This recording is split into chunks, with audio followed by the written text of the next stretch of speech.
everyone, I'm Thomas Schimmelhorn and you guys are watching Drawing, Illustrations, and Art. In today's video I wanted to share with you this original charcoal drawing of a house in the forest. I knew I wanted a house in the woods or some type of structure that someone might be living out of or exploring. As we go through the video here, you'll see that I was playing around with a house that was sort of broken up and destroyed, but I eventually changed that. Anyways, this is how I started. Now I wasn't able to get the work in progress images for this. I just kind of forgot to take them, as usually what happens when I do projects like this. Sometimes I just jump in. Now the reference image that I used for the trees, there is no reference image for the house. I just sort of committed from memory on these things. You can find that on my website and you can use it as you want. I started out by using a small piece of vine charcoal. Like, you want to use the thin ones. When you buy vine charcoal, they have these big thick ones and then they have these small ones. You want to use the small ones. Those are going to keep the finest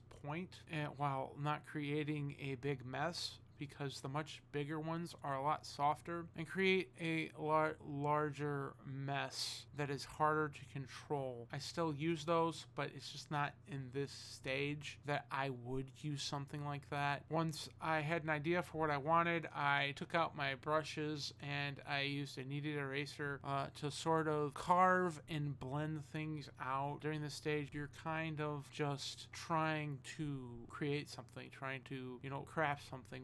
We're not at the polish stage yet. We're still in the constructional stage of our drawing. We don't want to try and avoid as much detail as we can, but even if we have an issue, right, it's charcoal and we'll be able to survive it. After that, I do come in with some HB pencils, and then after the HB pencils I go over it with some 2B pencils.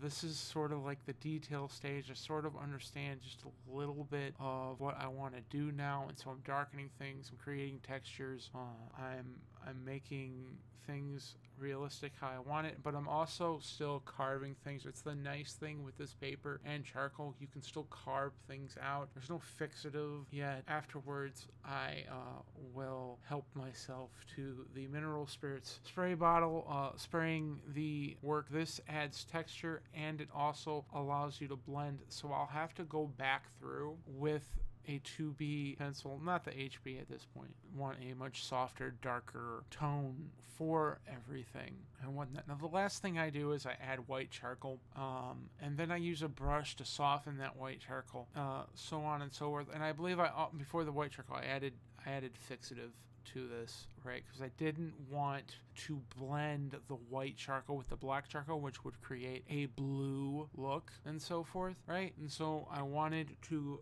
have this very bright white with it, and I sort of just experimented with it. That certain things aren't really that perfect, so on and so forth. The house kind of bothered me because I didn't have a reference image to really go off of this, and so I just left it like this. This is up on my eBay.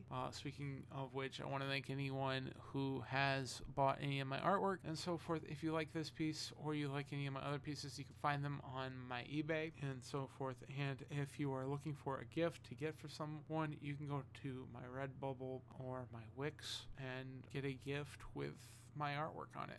Yeah. Thank you guys for watching. Don't forget to comment, like, subscribe. Tell me what you thought. Share it with your friends. Share it with family and so forth. It helps get my stuff seen by more people, which helps me put more work out there.